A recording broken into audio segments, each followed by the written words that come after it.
Steve, I want to talk about your book here, Xenogenesis, Turning Men into Monsters. You'd also talked about, you also had a book, Breathe No Evil, where you were talking about bioweapons. And we've just gotten a glimpse into the massive, if you want to call it, incompetence of the CDC and these biotech companies who are bringing foreign pathogens, very deadly pathogens, into this country. We just saw an example of it in Tulane, to give them a gain of function. That's what they call it, enhancing them to withstand medication, to also spread more easily. And so we have to look at this and say, what is the madness behind this? Why would they even get themselves involved in something like this? But break down your other book, Xenogenesis, Turning Men into Monsters.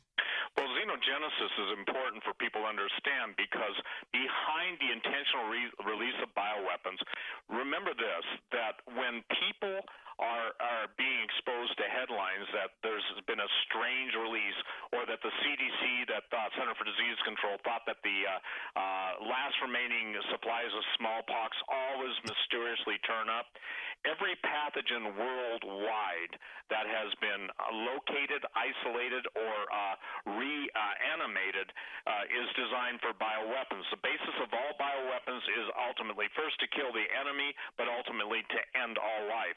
When I broke the story, David, 30-second important story on race-specific bioweapons in South Africa, designed by Dr. Wouter Besson, that went wild throughout the world. There was absolutely a project called Project Coast. But Yes. to give it a more impetus, when Alex and I, or whoever, talks about singularity, that talks about transhumanism, that talks about all of the different technological enhancements to mankind, super soldiers, this is stuff that I wrote in my book, Xenogenesis.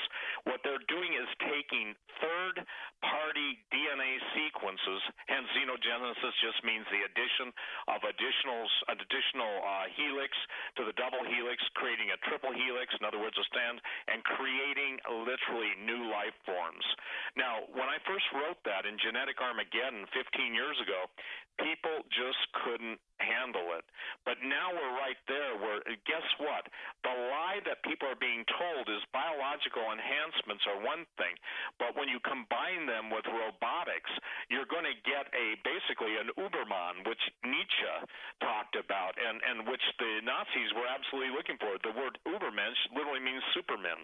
So when DARPA went forward with its super soldier program and basically started integrating specific gene traits from animals, i.e. eagle vision, i.e. regenerative processes of a salamander, i.e. all of the different things, it's just like this was a comic book series coming out into real time.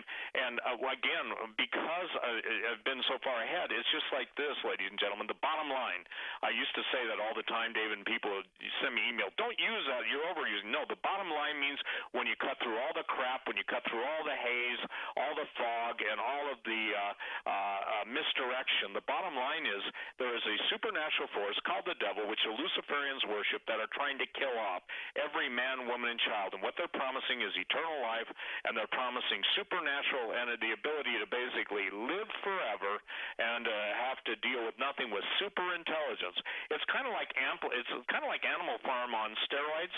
Absolutely. Everybody is equal. Well, actually, Steve, it's kind of like Genesis, where the serpent promised that with this knowledge, you're going to be able to live forever. You're not going to ever die. Thank you so much for joining us at stevequayle.com. Check out his website.